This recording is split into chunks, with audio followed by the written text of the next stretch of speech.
I'm Ron Forty, an attorney for the Vinci family, which is an abutting property on this proposed project. I'm glad to see that the applicant has now decided to apply for a special use permit for a permitted use in the zoning district. So we have no qualms about that. If someone can conduct a permitted use on the property, then they're welcome to do that. The community can't prevent that from happening. But this particular use requires a special use permit. And therefore, the applicant can't come before the board, read a letter, and say, these are all the things I'm going to do that I want to do to satisfy the requirements. The board has to look at the town zoning law to determine what those special use requirements are, and to ensure that the applicant complies with all of these requirements. Not only the general standards for special use permits, but the specific ones for the proposed activity, which is for a vacation colony, including cabin and cottage developments available for rent to transients. So that's the only use that's allowed pursuant to the special permit that the applicant is seeking.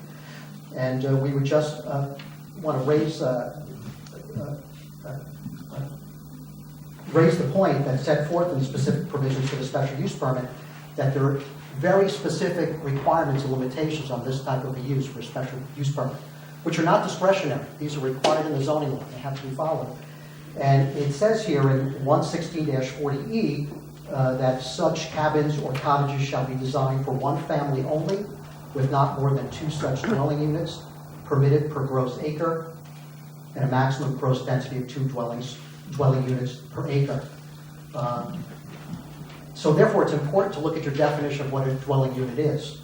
And I'll read directly from your zoning law. A dwelling unit is a building or entirely self-contained portion thereof containing complete housekeeping facilities for only one family, including any domestic servants employed on the premises, and having no enclosed space or cooking or sanitary facilities in common with any other dwelling unit. So this notion that's proposed that there's going to be a central service or maintenance facility where everybody can use a single bathroom facility isn't allowed under your code. Each of these units will have to have its own sanitary facilities. That's specified right in the code, and that's not discretionary. If there's any change to that, a variance would be required, as far as I can tell. And to go further, with respect to the definition of dwelling unit, if you go back to the special use requirements under 116-40E, it also requires that all such dwelling units shall be serviced by a central water supply and common sewage disposal system satisfactory to the Ulster County Department of Health. So that'll be another requirement that has to be satisfied. And I do hope the board will ensure that all of these things are followed as this site plan approval and special use permit approval is undertaken by the board.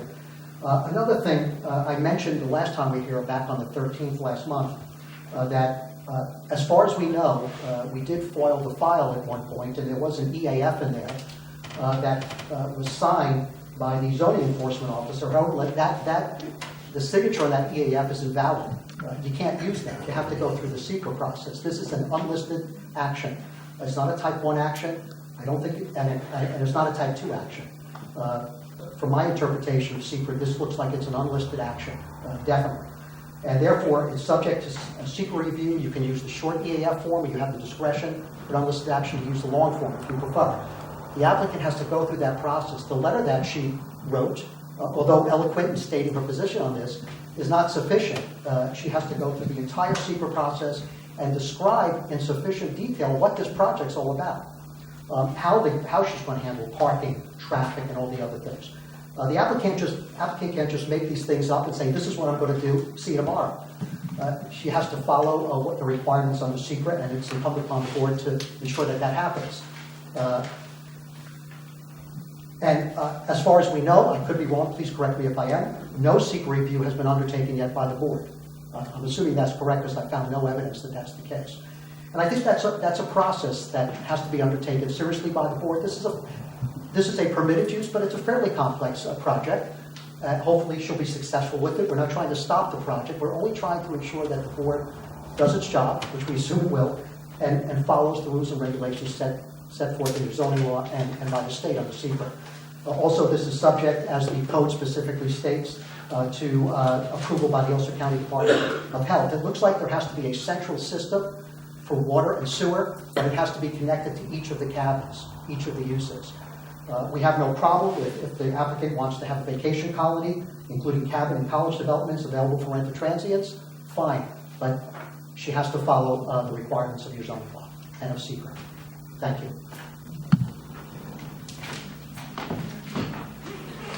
Okay, I'm sorry.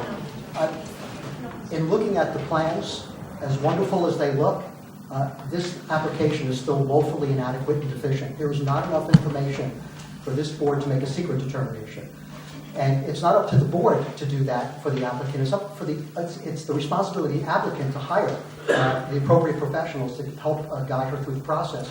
And I would suggest that the board even consider hiring its own planner or consultant to help you through the secret approval, because on an unlisted action like this, I think you might need the support of someone to help you go through the process correctly.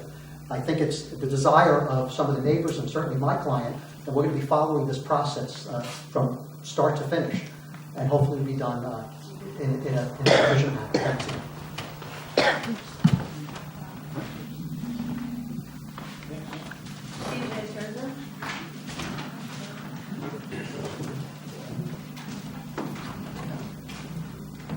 How you doing? I live at 363 Route 42 on the escapement right below the property that's that the application is in for. And it's crazy to me. We had a meeting on the 13th last month. You invited 11 adjacent landowners. 11 adjacent landowners came in here and said this is a bad idea. I really don't understand why we're still discussing this. I mean, it just doesn't make any sense to me. In a sense, what benefit does this campground have for me? None. What benefit does this campground have for Phoenicia or for Shandaken? I think none. People that come to a campground to stay there and to cook and to stay at the campground. They're not going to get in their cars when the sun goes down and drive into Phoenicia and go to the restaurant. They're not going to do that. They're campers. That's what you do as a camper. There's no benefit. Maybe there's a tax benefit for you guys. If that's really what you're thinking about, then let's approve this because it's additional tax revenue for the city. People bought here because of the solitude. I didn't buy my house here because I heard that there was going to be a big campsite 200 yards from my house that was going to bring in people from outside of the city. I look at this proposal, and this proposal is all about all the benefits for non-residents. How wonderful it's going to be for folks that come here and use the campground. There's nothing in this proposal that says it's going to be good for the people that live here. So I really don't understand why we're even talking about this. As I said, there's already been an adversarial relationship created here. This thing is condescending. I'm afraid of change. I'm afraid of the unknown. Those things are hardly the truth. What I don't want is a whole bunch of strangers up here that are going to be running and spilling into my land. That's bottom line what it is. And as I said, this does not benefit me. And I don't see how it benefits any landowner here, and I don't see how it benefits the community. I just truly don't.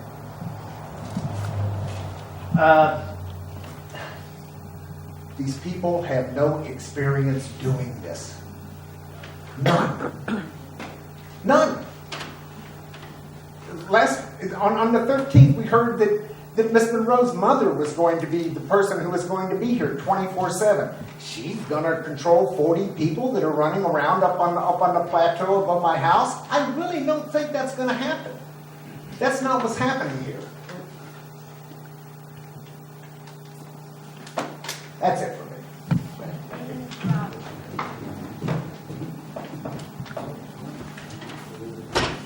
Antonio, I can't do that name. Yeah, that's me.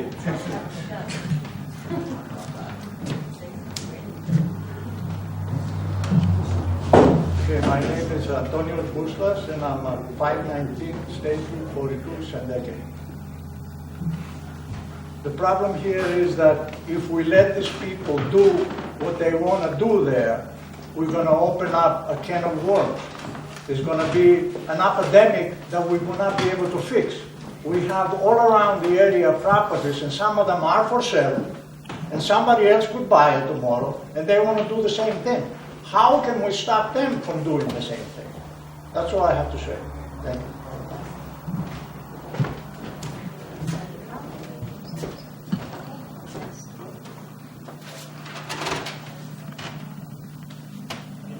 Michael Federoff.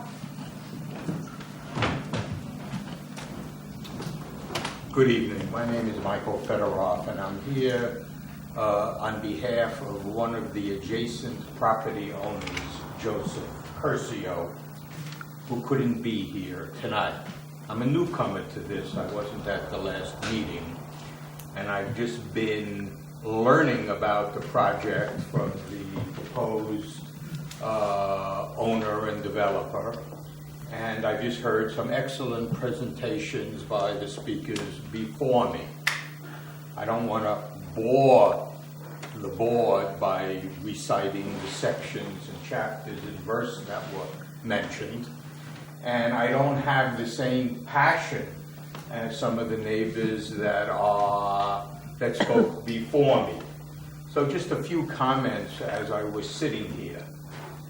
I heard the proponent read a letter that she wrote. That letter sounded like wishful thinking to me, that they've been thinking about how they could move up here, how they could make a few bucks to make it possible for them to leave their other employment, and they came up with this plan. And I don't think that letter is really a plan. It's a desire and a wish. You know, my office is in Kingston, and I've been here for a lot of years, and for a lot of years I used the old traffic circle, big circle near the thruway. And at one point, the city of Kingston, the county of Ulster, made a pitch about how they wanted a safer, a better traffic circle in the area. Now, I'm sure everyone here knows that traffic circle and knows that it wasn't what was promised. It's a dangerous, accident-prone method of getting to the various locations. And that's what I thought of when I heard the presentation today. That everything sounds good before it's constructed, when you're before the board and you want it to happen. We heard that she is going to charge $200 a night. I mean, this is Ulster County, New York. You could stay in a pretty nice hotel for $200 a night. Who believes that they're going to get $200 a night? The market is going to control that. And when people aren't standing online for a $200 a night structure that's a cross between a tent and a cabin, and there's no bathroom facilities and no kitchen facilities except in another building, at best they'll get somebody to come one time. And a lot of people are going to be saying, what do I need this for $200 a night? I could stay at a decent hotel.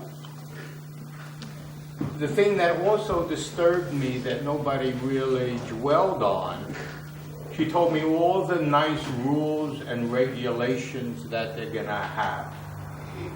You got 10 structures with at least 2 people, kids, as much as 4 people coming up and staying in these structures. Who's going to watch them? Who's going to see what they do? Who's going to see what happens on midnight when they want to build a campfire and they think it's a good idea and they use the lighter fluid from the barbecue grill to light it and it catches because it's dry season? Water. She said they're going to have all the water they need in a spring-fed facility. Now, I've been here a lot of years, and I know when a drought hits, which it will, it's not if, it's when, who knows how much water they're gonna have in their spring-fed facility, and what is going to happen. Pull off areas on the roadway.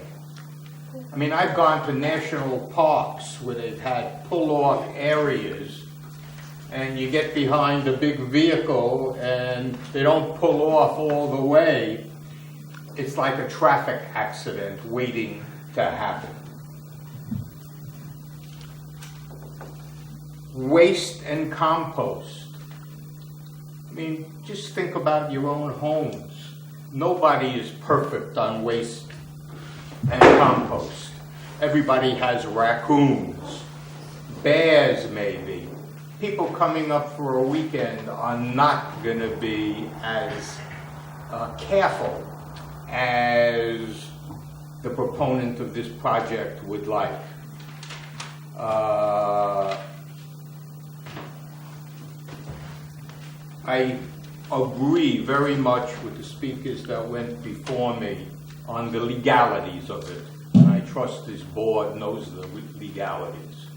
So both on the legalities, on the emotional end from neighbors, and from the practical view of an objective person who thinks about a facility like this, you have to come to the conclusion that not only does it violate your town law, it also violates common and good sense as to what this community wants in a rural area of that nature.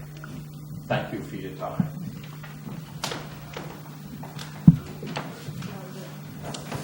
Can I say one other thing? I'm sorry. Property value. I mean, nobody's really touched on that here. I mean, is there an adverse effect on property value? Is there analysis to, okay, how my property is worth this? You put in a 10-structure, 12-structure camp adjoining my property. Does that affect my property value? Does it drop? Does that mean that nobody's going to buy it? I mean, that's really, in a lot of, nobody like touched on the financial sort of aspects of this thing, but to me, that's a huge one, and I'm really sorry that I didn't talk about it because I have it on my list. But that's an issue for me, and it's for many, many property owners that are there in this area. Thank you. But just That's, just to sort of answer that, unfortunately, that's kind of irrelevant to this analysis because the property owner has the right to use the property as she's allowed to under the zoning law. I The only understand, but they've got to approve it. Yeah, but that's not part of their analysis. That's one of the factors they have to consider. If it's a permitted use, the job of the planning board is to just make sure that the special use permit requirements are followed to the letter, and that the secret requirements are followed, and that they go through the process, and make sure that the project ultimately conforms with these minimum requirements. But the special use permits were written for a reason, and they were written to protect property values. No, they were not. all right, let's get a little order here. All right, so if that's the last speaker on the list there, then is the board ready to close the public hearing? I think so. I'd like to move to close the public hearing. All those in favor? Yeah, where do we go from here? What's next? What's next? We Mr. have, Brewer, Mr. Brewer, the required modifications of the Ulster County Planning Board required further things to occur, did they not? we've got, 60 days to make a decision, and during that time, we'll be reviewing those. But what about, how can you close the public hearing when you don't have an application that's sufficient for you to make a determination? We have an efficient application. Really? Do you have an EAF that's been presented to the board? We have, it's part of the application. But that's the short form. There's no narrative, there's no information attached to the EAF. That's a requirement of the secret. The applicant's letter that she read is not sufficient to satisfy the requirements of secret, nor the application to the planning board. This is not a residential house that's being put up here. This is a multi-building facility that's going to be used by a number of different people. Again, if it's a legal use, a permitted use, that's fine. But you have to ensure that the applicant is fulfilling the requirements under your zoning law. I appreciate your opinions, but Well, it's not an opinion, it's actually the law. we'll come up with a decision in the time that's given us. And by the way, she might need variances for some of the aspects of what she wants to do according to the letter that she We'll wrote. make that determination. Well, the zoning board makes the determination, don't they? We make a determination to send it to the zoning board. Okay. Okay? So the public hearing is over. Okay. So yeah, we have, I believe it's 60 days to make a decision after the public hearing's been closed. And we'll review everything that's been spoken here. And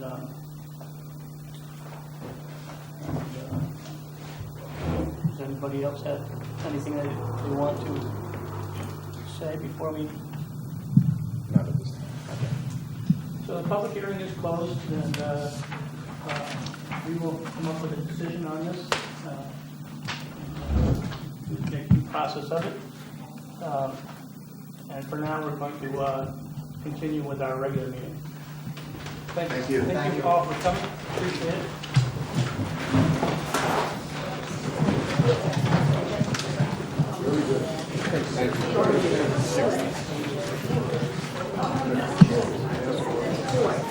That's on the inside where Eric drive. That's okay. I wanted to it's always very nice. I'm only afraid that Oh, yeah. Oh, you knew Dave? Okay. Right. That's what I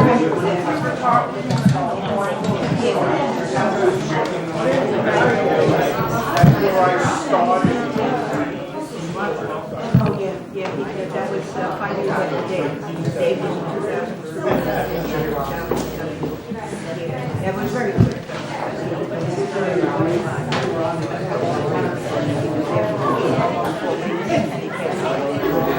So it happened very quickly. But anyway, when I keep looking at you and I think of things, it's like, oh, I gotta find out, that's the thing, what are we talking about? Okay, now, where's the Continue with our regular meeting. I just for the regular meeting. File out. That's the way it is, we're all but anyway, very nice to meet you. That's very good. Yes, thank you.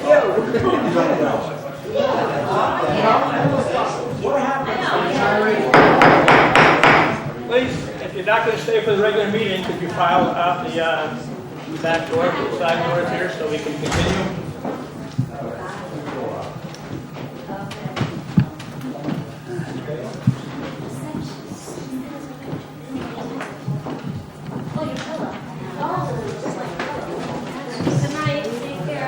Okay, I'd like to call to order our regular meeting, May 11th, 2016.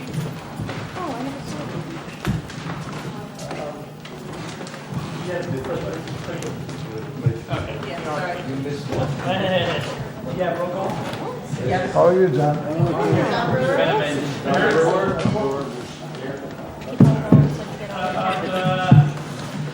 Approval of the minutes.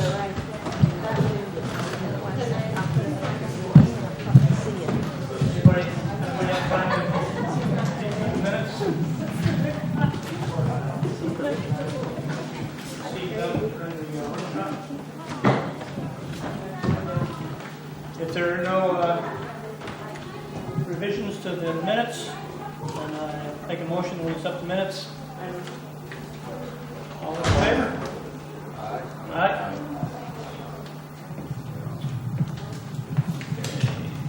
Communications, we have one letter.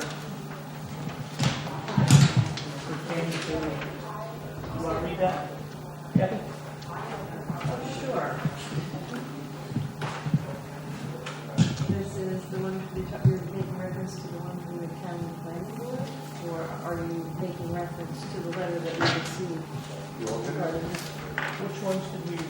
This was red. Have all together. This Okay. was red. That was done. The applicant had it, the public Yeah. hearing. Yeah, okay. No, I got the, whatever we got in the mail there. It's a letter from Ulster County Planning Department. It's a copy of an appointment letter to Sam Spada, Shandaken, regarding appointment to the Ulster County Planning Board. Dear Mrs. Spada, enclosed you will find a copy of resolution number 236 of April 19, 2016. This completes the process for your appointment as an alternate member of the Ulster County Planning Board. The term of your appointment is from present through December 31st, 2017, to coincide with the regular member Keith Holmquist. Also enclosed you will find referral guide, GML, oath of office must be signed before a notary and returned to the planning department in order to make the appointment official. Request for Ulster County driving permit plus W9 required for mileage reimbursement. Resolution 101 of March 14, 2007 establishing qualifying training activities for the Ulster County Planning Board members as required by Article 12 of the GML, Section 239-C. If you have any questions regarding your appointment, please call the office at 340-3340. Congratulations and welcome. Sincerely, Dennis Doyle, Director.